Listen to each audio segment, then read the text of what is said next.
तुम यहीं रुको, अंदर फीमेल डॉक्टर है, वो अनकंफर्टेबल फील करेंगी ना। मैं 5 मिनट में आती हूँ, वेट करूंगी। जल्दी आना।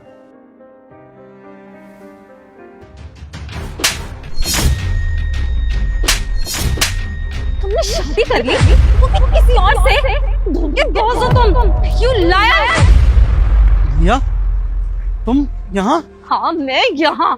क्या हुआ, मुझे देखकर शौक हो या फिर खुश हो? मैंने तुमसे सिर्फ इतना कहा था कि तुम मेरा इंतजार करना, तुमसे इतना भी नहीं हुआ। किया था मैंने इंतजार, बहुत इंतजार किया है मैंने तुम्हारा। क्या बोला था तुमने कि राहुल 1 साल के अंदर आकर मैं शादी कर लूंगी तुमसे?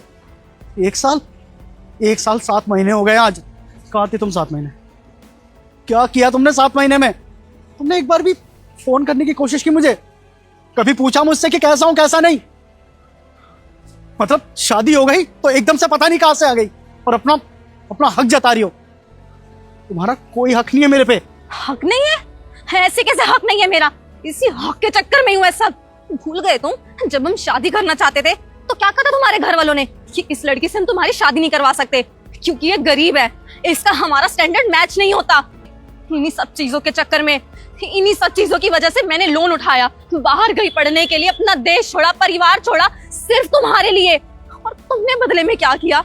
मेरे पीछे से किसी और से शादी कर ली। अब तुम ऐसा कैसे कर सकते हो? तुम किसी और से शादी कैसे कर सकते हो? कैसे? रुक जा बेटा, मैं देवों के देव महादेव हूँ। मेरा वीडियो को लाइक सब्सक्राइब कर दो, 5 दिन के अंदर खुशखबरी मिलेगा और कमेंट में हर हर महादेव लिख दो।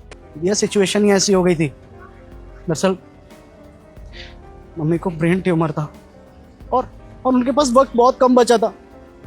ऐसे में जिद लेके बैठ गई कि मुझे तेरी शादी देखनी है।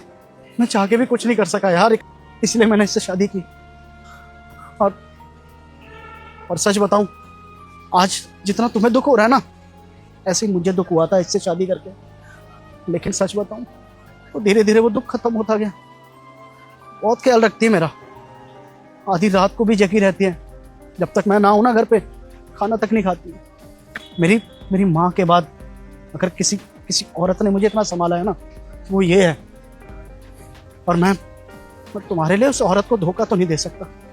देखो, समझने की कोशिश करो। मैं तुम्हारा पास्ट था, वो मेरा प्रेजेंट फ्यूचर दोनों है। हाथ जोड़ रहा हूँ, हमारे जीवन से चले जाओ। ध्यान रखना अपनी बीवी और अपने बच्चे का। वैसे बहुत खुशनसीब है तुम्हारी बीवी, जिसे इतना प्यार करने वाला और इतना ईमानदार हमसफर मिला। बाय।